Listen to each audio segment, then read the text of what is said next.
SLBC project గురించి ప్రశ్నించే హక్కు గాని సందర్శించే నైతిక హక్కు గాని మీకు లేదని బీఆర్ఎస్ లీడర్లపై అటాక్ చేశారు మంత్రి జూపల్లి కృష్ణారావు.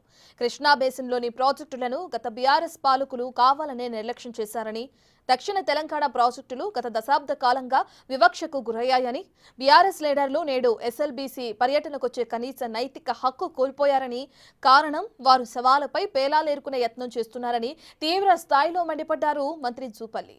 బీఆర్ఎస్ హయాంలోనే ఎస్ఎల్బీసీ పూర్తి చేసుంటే ఇవాళ ఇలాంటి పరిస్థితి వచ్చేదా అని నిలదీశారు ఆయన. ఈ ప్రాజెక్టు మొత్తం అవుతున్న ఖర్చు కేవలం సుమారుగా 4,000 కోట్లు. సరే 500 కోట్లు అటు ఇటు కోట్లు అంటే ఎకరానికి 1,25,000 ఖర్చు. తర్వాత మోటార్లు ఉండవు, పంపింగ్ చేయాల్సిన అవసరం ఉండదు, మోటార్ కాలిపోయే సమస్య ఉండదు, మోటార్ కరెంటు బిల్లు 100 కోట్లు 1,000 కోట్లు కరెంటు బిల్లు కట్టాల్సిన అవసరం ఉండదు. అంటే తక్కువ ఖర్చుతోటి ఎక్కువ రైతాంగానికి ఫలితం వచ్చింది. అది కూడా వెనుకబడ్డటువంటి కరువు ప్రాంతమైన నల్గొండ జిల్లా సాగునీటికి ఫ్లోరైడ్ నీటికి పనికి వచ్చే కార్యక్రమం. మరి ఎందుకు మీరు 10 సంవత్సరాలు ఇన్ని వేల కోట్లు ఇన్ని లక్షల కోట్లు అప్పు చేసి కూడా మరి బయట ఇతర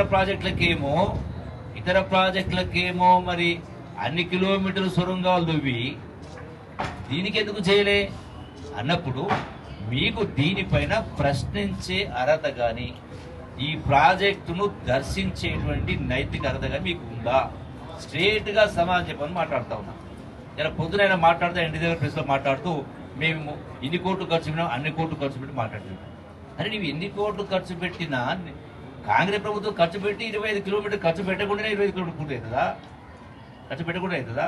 మంజూరు ఇచ్చి శాంక్షన్ ఇచ్చి టీపీ మిషన్ తీసుకొచ్చి అమెరికన్ కంపెనీ తోటి కోఆర్డినేట్ చేసి అరే మరి నువ్వు 10 కిలోమీటర్లు నువ్వు ఆ మిగిలిన 9 కిలోమీటర్లు చేసి ఉంటే మీరు ఆరోపణ చేసిన నేను కూడా ఆరోపణ చేయవచ్చు కదా. సపోజ్ ఒకవేళ నేనే ఆ మాట అంటే, నేను అన్నాను ఆ మాట, నాకు ఇంగిత జ్ఞానం ఉంది. ఒకవేళ మీరు ఆ గడిచిన 10 సంవత్సరాలు 9 కిలోమీటర్లు పూర్తి చేసి ఉంటే అప్పుడేంటే కులపోనేమో, దానికి మీరే బాధ్యులని అనొచ్చు కదా. కానీ నేను అనను. కామన్ సెన్స్ ఉండాలా.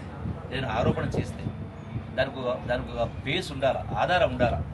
ఒక అంశం అంటే కేవలం అంటే వాళ్ళు 10 సంవత్సరాల కాలంలో ఈ మిగిలినటువంటి పనిని పూర్తి చేయడాన్ని తప్పుపట్టకుండా ఉండడం కోసం ముందే అఘాయిత్యానికి ఎత్తుకోవడం.